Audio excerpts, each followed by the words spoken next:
Welcome everybody to the OxTS webinar on RT range software. This is done by my colleague Kit Behard. This webinar will be recorded and will last around 30 minutes, and then there'll be time at the end for questions. And you can submit your questions throughout the webinar using the question box on the webinar software. Thank you, Lily. Yes, we'll begin the webinar now.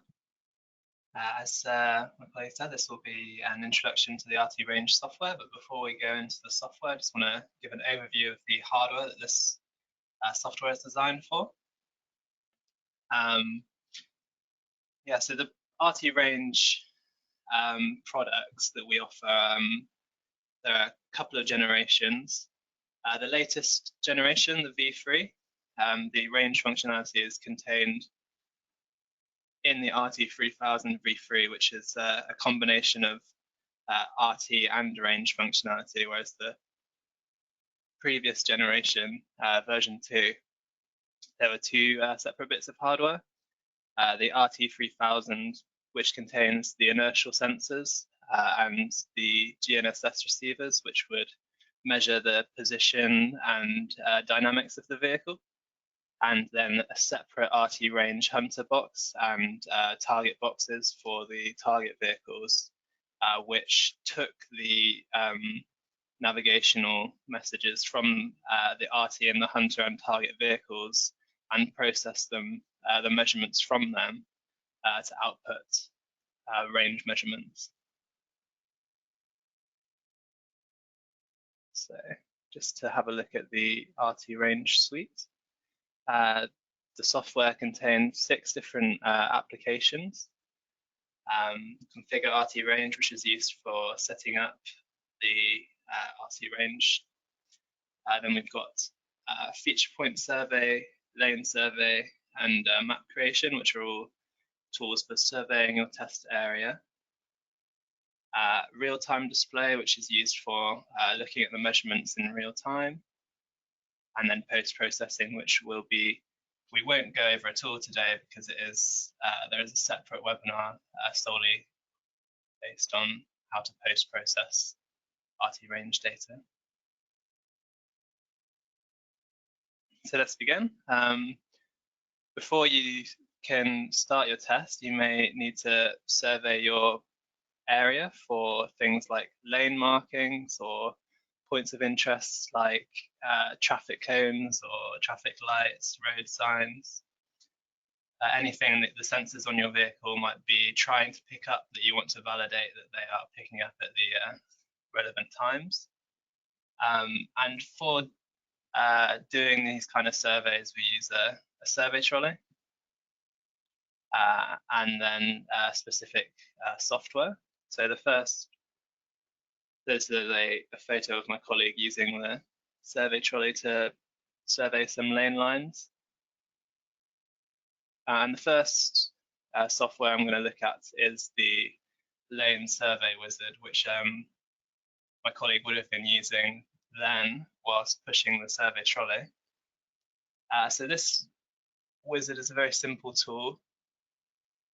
You only need an RT unit for this. You don't need to have the range system set up yet. So this software simply takes the position and heading of the RT, and you sort of push the survey trolley to the start of the line, and then you can monitor the RT's position and heading, but also its accuracy in some measurements in the top right-hand corner, which are labeled here. So you can see you've got the number of satellites, position mode, its speed, and then this cursor in the middle is showing you your heading and current position. So once you've lined that up into the start of a line, you can use this add point here button, and that simply saves your position as a point. You can see the lat long positions here. There's also altitude. And then you have a couple of options. You can either use this add point here button to manually add points as you push the trolley along the line, or you can use this auto add feature, which will add a point every 10 meters, or the distance is configurable, so however many meters you like, or you can configure it to add a point for a certain duration, or you can add a point using the trigger switch, which comes with the survey trolley.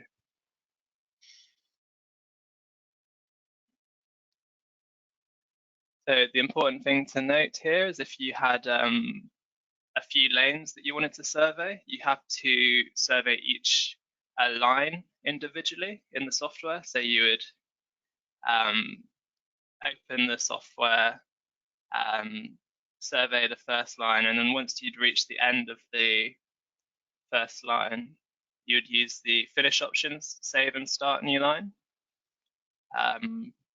This would sort of give you a fresh canvas, and then you would start to survey the second line of your test area, save and start new line again, and then you would survey the final line. Or you can survey up to 8 lines. This is just to prevent the software from joining up the lines if you when you're creating the map. So by having 3 separate lines, you're having 3 distinct lines in the map rather than connecting them all into one single line. So it would be like an S shape if you didn't survey the lines individually. So at the end of this survey, you would have 3 line files for this double lane road here. You would then need to combine these line files into a map file, and we have a tool for that called map creation. And I'm just going to go through, I'm going to open up the map creation tool now and give you an example of how to create a map. So when you open the map tool, it will be completely blank. And then you have a couple of options here on the side. The option that you'll need most is the add new line option. So this is where you need to locate your line files. I've made a couple of examples for us to use. And then once you've selected all the files you want to load into your map, you are given an option to either use the forward direction or to reverse the direction of your map file.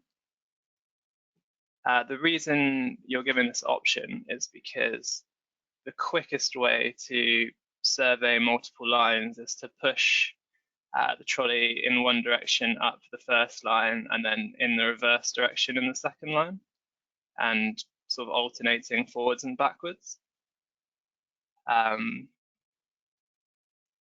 But when you're adding the points, you're actually saving the heading of the trolley as well. So it will, the lines will actually know which direction you've pushed the trolley in.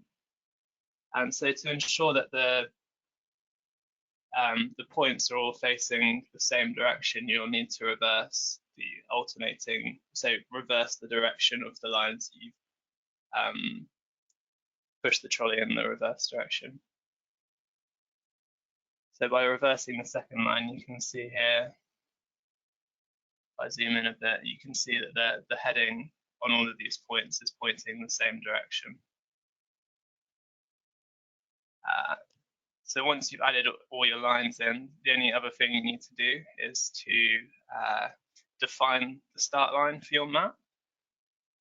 So to define a start line, you just need to double click on a point that you would, the point that represents the start of the map for you. This will highlight the point in the measurements table on the right hand side. You just need to right click, set start line from this point, and you'll see a line is generated in the software. So the line is generated perpendicular to the heading of the point. And the significance of the start line is that once you have loaded this into your RT range device and you've set your vehicle up, the vehicle only starts to output lane measurements once you've crossed the start line.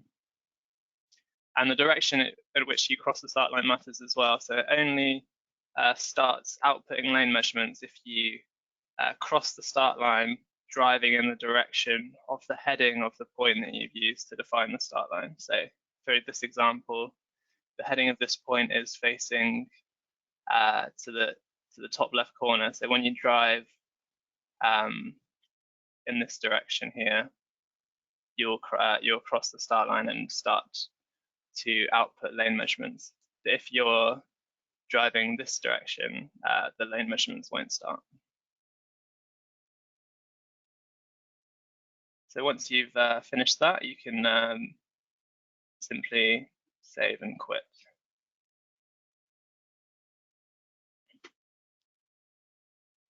And that is the map creation tool. The other software we provide for doing a survey is the feature point survey tool.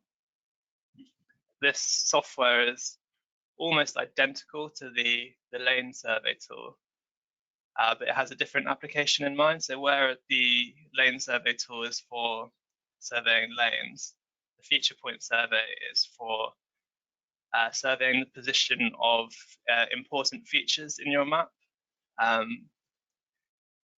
And so because these features can differ and you want your RT range to know or to be able to distinguish them, the software allows you to add a description. So in the measurements column here, you can see each feature point which is added has a description. And to edit the description of the feature point, you need to just double click it and it will bring up the feature point editor and allow you to input a description here. So your description would be like traffic sign or a description of whatever the feature point would be. It also gives you an option to offset the position. So if you've set up the survey trolley and you've pushed it as close as you can to the point which you want to survey, but there's some sort of barrier that's preventing you from getting any closer, you can just measure from the RT to the feature point and then introduce an offset this way, so that the position of that feature point is accurate. So that's all of the surveying tools. Once you have surveyed your test area and you're ready for your test to begin, you will just need to configure the RT range hunter for the test. So I'm just going to open up the configure RT range application now, and I'll just take you through an example configuration. This is the configuration wizard. You can see there are 3 options here at the top. If you haven't configured your device before, I recommend using the default settings. The other options you have are to read from a file. So if you had previously configured a RT range system and saved it locally onto your computer, you can read back from that file.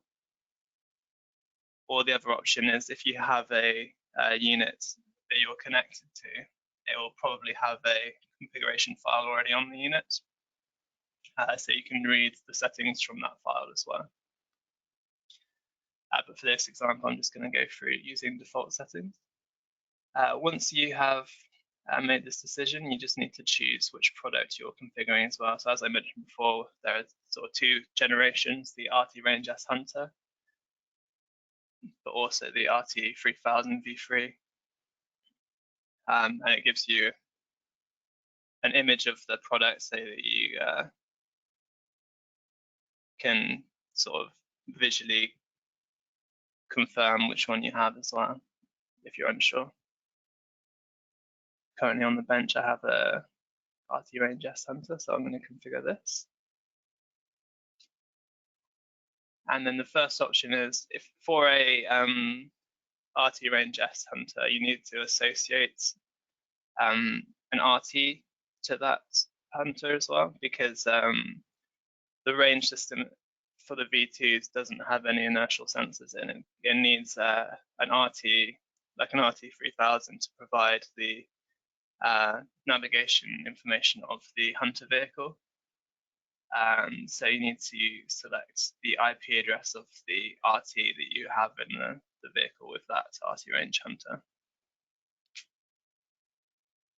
The RT range systems can accommodate up to 4 targets, and these targets can be any combination of mobile targets, so that's another vehicle with an RT inside that you have a connection to via some sort of wireless antenna.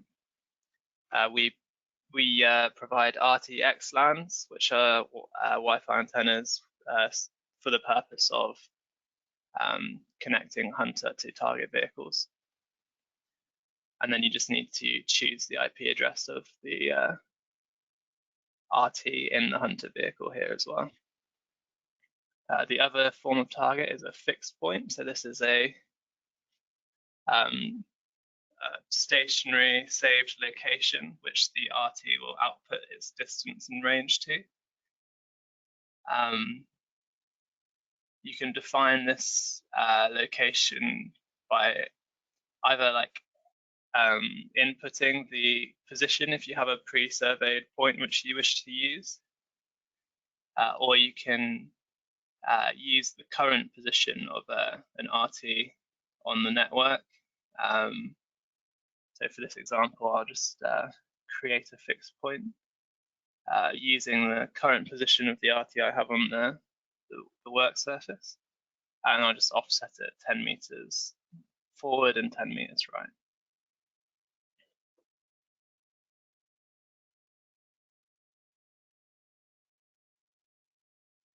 And then the final target you could configure is a feature point target. So this is for the occasion where you've done a survey of the features in your test ground. You've created a file which contains a list of all of these feature points, and you just choose the target as a feature point, and then you can upload the file if you have one saved. And the number of feature points you can pick up at any one time is determined by how many of your targets are set to be feature points. So in this example here, I'll always be tracking one mobile target, one feature point, one fixed point target, and then the last 2 targets will be feature points, which will change as I drive around, and I'll explain that a bit more later. And for now, I'm just going to use the same RT as my hunter and target, so they will appear on top of each other, but this is just because I only have one RT at the moment. So the next step for configuration is to measure where your RT is in the vehicle and choose a point on that vehicle that you wish to output measurements from. So typically, RTs are installed in the center of the vehicle. We provide a mounting system called an RT strut, which you just insert like in front of the passenger seat, and it just keeps the RT rigid in the center of the vehicle.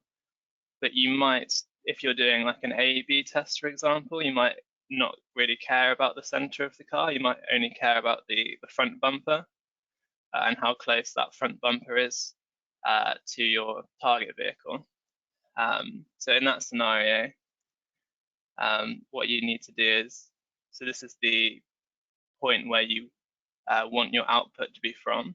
So you'd move this to the front bumper, and then you would measure from the front bumper to your RT and insert those measurements as a lever arm.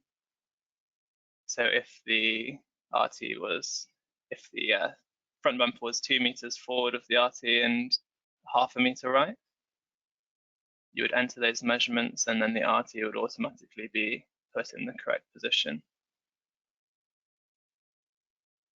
You're given the same options for any mobile targets you've set up, so targets with an RT in, also any fixed point targets, but you don't get this option for feature point targets.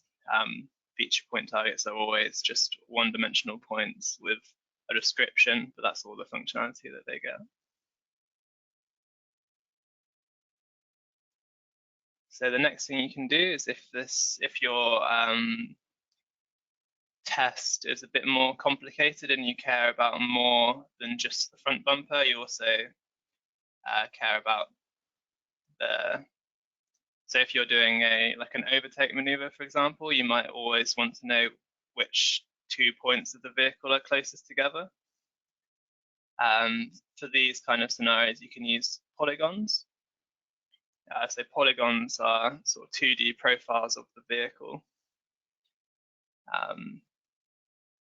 In this example, I'll just add 4 polygon points to define my polygon. And I'll just create a rectangle. You can drag and drop the points where you like. It's a very quick option if you just want a quick test. But if you are looking for accuracy, the best thing to do is to measure from the sensor point location. So not where the RT is. So you first choose, like before, you would choose the front bumper as a special location. And then you would measure from that special location to various points on the outside of your vehicle, and you can input those measurements here to make it extra accurate, rather than dragging and dropping the points in the software. So the polygon just allows you to create the shape of your vehicle and output measurements always from the outside of your vehicle, rather than just from one point, like rather than just outputting from the RT or the front bumper. If your cars were sort of parallel to each other, then their closest points might be the wing mirrors, and by setting up a polygon like this, you'll output from the nearest point.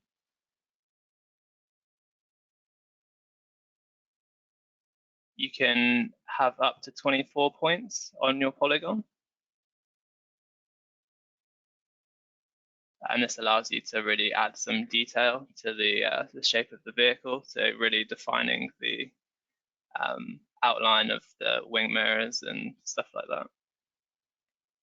And once you've put a lot of time into creating a polygon, you can save it.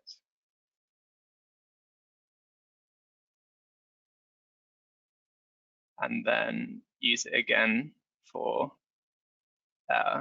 anytime you've anytime you use that vehicle again in the future, you can load up that polygon again.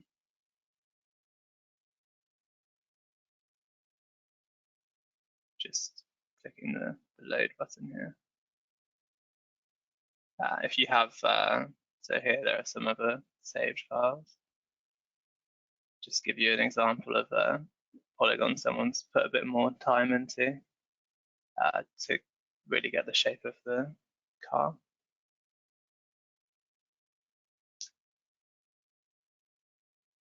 So another function that was released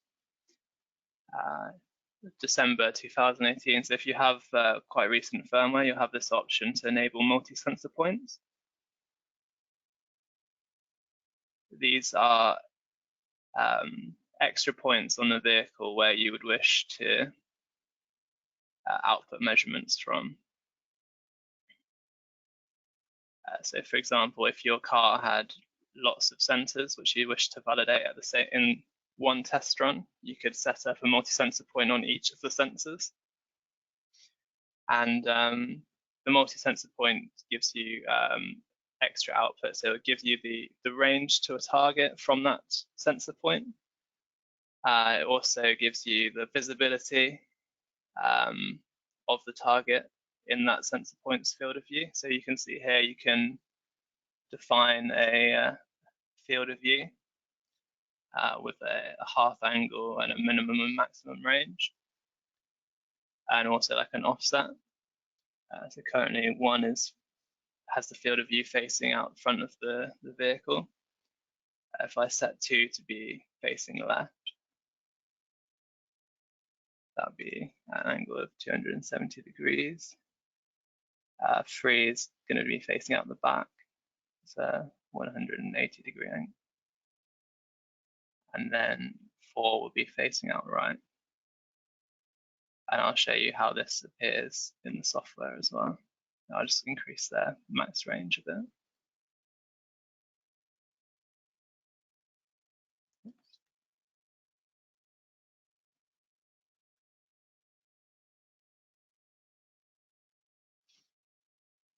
And you can give these sensor points names as well. So if you have one which is a camera and one which is a LiDAR, you can label them here as well.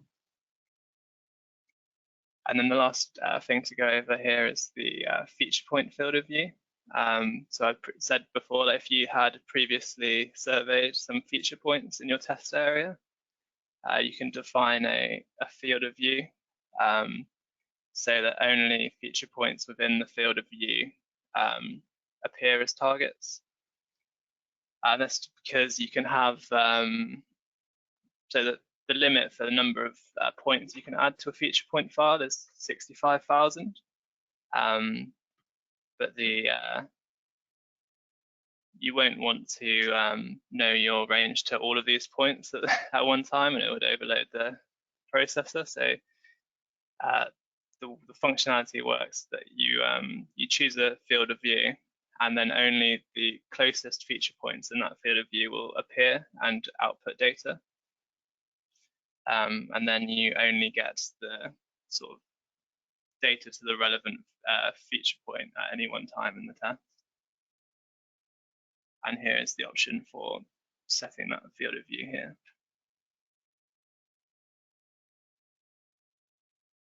So now we move on to the lane measurements. So if you have pre-surveyed a lane, your lane measurements will be from 3 points, A, B, and C. And these 3 points are supposed to represent the center of the vehicle, the far left and far right point. So points B and C are supposed to be the points in the vehicle which would cross the lane first. And then point A is supposed to be used to define which lane you're in at any one time. And you can see here that the measurements for point A, B, and C are relative to the sensor point you set up in the Hunter section. So currently the reference point has been moved to the front bumper. So you can see point A, which is currently 0, 0, 0, is also on the front bumper. And then B and C are 1 meter left or right of that point. But you can measure from the sensor points to, if you know exactly where you want your lane measurements to be output from, you can then enter those measurements here. Finally, there are some options. So you can set up CAN output. Lots of measurements. You can get measurements from the Hunter RTs and all of the target RTs, as well as all the range measurements from target 1, target 2, and target 3, target 4, and all your lane measurements as well. So lots of options for CAN. There's a warning message here for the local coordinates, and that's just because we've set up polygons which are 2-dimensional. So they require a 2-dimensional coordinate system to be plotted correctly. So you need to set up local coordinates the easiest way to set up local coordinates is to use nav display. So this is nav display. This is a real-time tool which is included in the nav suite software, and it's used for monitoring the status of an RT. So currently this is the RT I have on the bench, and if you go into utilities, quick config, you can choose the encom stream of the Hunter RT, go to local coordinates, and you can just use your current position of the RT to set your local coordinate origin. So if I set origin now and close and exit this, then I should be able to copy that here. So now I've set it up in the RT quickly in nav display, and I've just copied those coordinates into the range.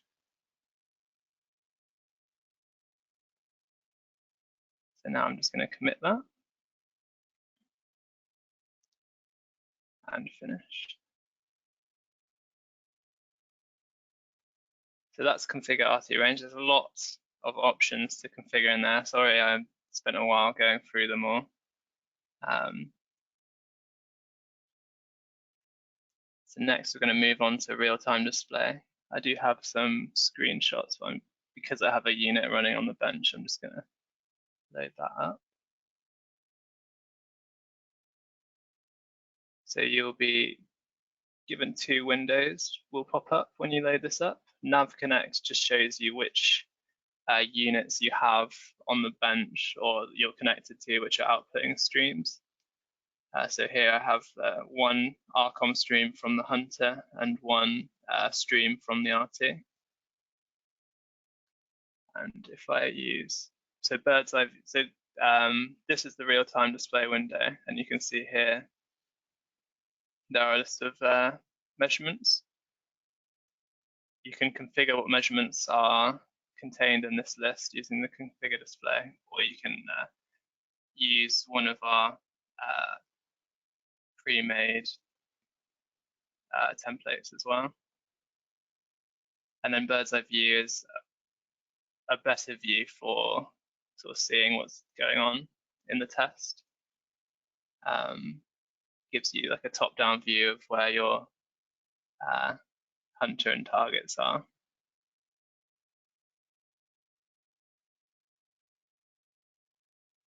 So this is the origin view. So you'll only be able to see this view if you have set up local coordinates. As you can see, it's in the XY plane. And this is the view you will use to see what polygons you have set up. And you can also see the field of views of your multi-sensor points that you've set up.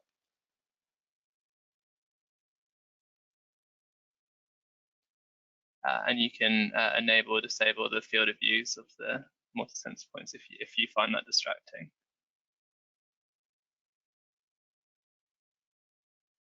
And then to see the measurements of each multi-sensor point, you just go to the target that you're interested in. So maybe target 2, and then go to the multi-sensor point target, and you can see here that target 2 is being picked up in sensor 4, which you can see is this one here. It's 2 meters away from the multi-sensor point.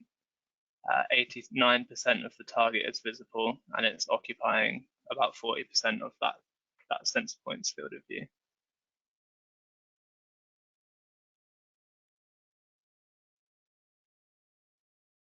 And we're running low on time, but I'll just quickly show you the start logging utility as well. So all of our units output data in real time, and you can log this data just by opening the data logging stream module and selecting the streams which you wish to log. Choose the file that you want, the working directory and file name. So if I just do test and then start logging, just instantly starts capturing all of those streams and saving them to file. And that's a quick overview. We've run over 5 minutes, so I'll stop there and we can start going through any questions that you might have. Okay, thank you for that. So, we have had some questions in. If people do have any other questions, they can just ask them now and we'll go through them. Okay, so the first question, should the polygon origin be the RT range device or the RT3000 device? Okay, yeah, so the polygon origin, I'll just open up the software now.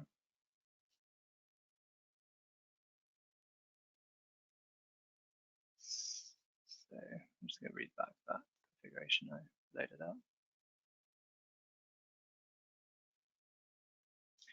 I'll do it on a target without any. Okay, so you can see here there are two points apart from the polygon points. You have the INS position and the reference point of the polygon, which is also the polygon origin. The polygon origin isn't your RT or your RT range. It is a point which you choose on your vehicle that you are going to make your measurements from. So you're going to pick a point on your vehicle, you're going to drag the polygon origin to that point on the vehicle, and then from then on, all measurements are going to be made relative to that point. So you can see here, these measurements are the forward and right measurements of each polygon point. If I move this RT around, you can see that those measurements aren't changing. Whereas if I move this reference point, all of the measurements change, and that's because all of the measurements are relative to that point. So you want to pick a point on your vehicle which is easy to measure from. This is why we've introduced this feature, is because it's very difficult to measure from the center of your vehicle to 24 points on the outside of the vehicle. Whereas if you pick a point on the outside of the vehicle already, so if you choose a point, doesn't have to be the front bumper, I've just chosen that as an example. But if you have chosen the front bumper, it's a lot easier to measure from the front bumper to other points on the outside of the vehicle than it is from where the RT or the RT range device might be.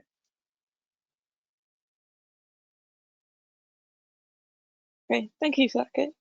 So the next question, what is the purpose of making map creation? Is it used for autonomous driving? So there's a limitation to the maps that can be created in the software, and that limitation is the number of lines you can use. So you can only use a maximum of 8 individual lines. This makes the map creation tool lend itself more to ADAS testing. So tests like LKA or LDW, where you have just a few lanes and you want to know whether your vehicle is departing the lane, rather than very complicated maps. So for example, in autonomous testing, you might have a test area with lots of junctions, roundabouts, because you're testing how the autonomous car will be coping with urban environments. These maps, I think, will be too complicated to create with just 8 lines. And I haven't seen any maps which are sort of these kind of mini cities. All the maps I've seen created are sort of a number of lanes for like an ADAS scenario. Thank you, Kit.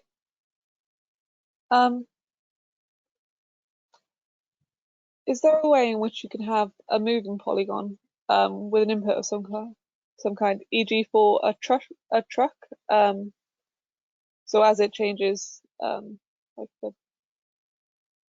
relative to the wheels, the wagon kind of thing? Okay.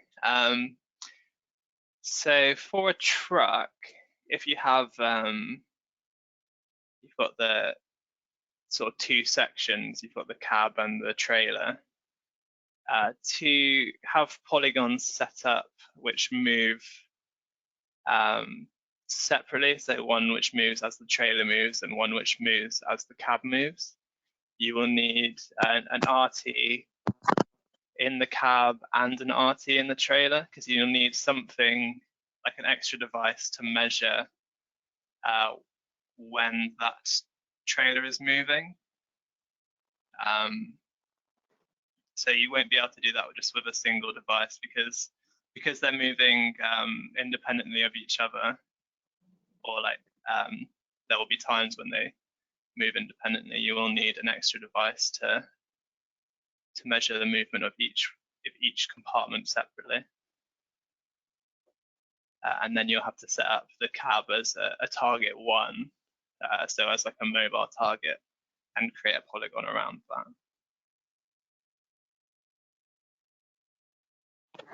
Thank you, Kit. Another question on polygons here. What is the use of polygon points, and is it optional or mandatory to use? It's very much optional to use.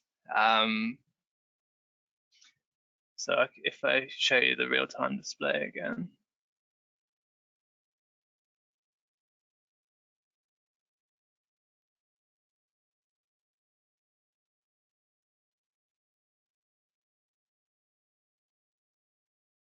It seems to have, I have a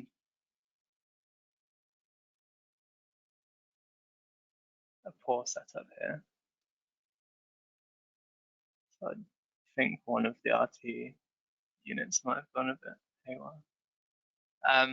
Yeah, so basically, if you've got a simple test scenario where you are maybe driving in an A/B scenario in a straight line, you know that the closest points between your hunter and target are always going to be the same 2 points on the car. So in that scenario, you're always looking at the distance from the front bumper of the hunter to the rear bumper of the target.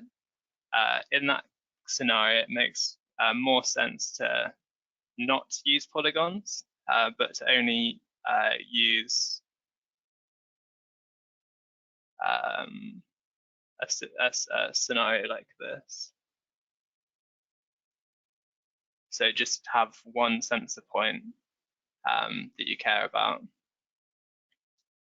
However, there are some more complicated scenarios where the two closest points on the vehicles, your hunter to target, might change throughout the test.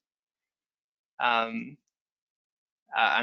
in those scenarios, this configuration would be not suited, because so at the start of the test, you might have the two closest points of the hunter and target to be the front bumper and the rear bumper of the hunter and target respectively. But if your hunter overtook your target, then your two closest points would be the rear bumper of the hunter and the front bumper of the target. But if you hadn't configured polygons, you would still be outputting the range from the front bumper of the hunter to the rear bumper of the target. So it would seem like the two vehicles were much further away than they would be in real life. So by introducing polygons, you're allowing the RT range to know where the two closest points are on the vehicles, regardless of their orientation with each other.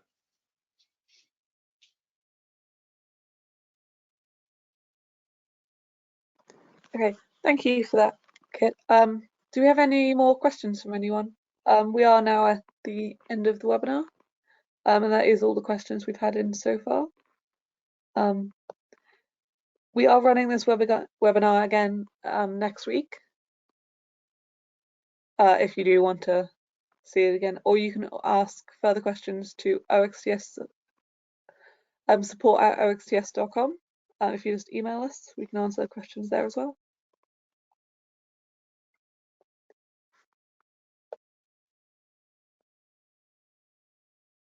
Okay, thank you for coming, everyone. Cool. Thanks for listening.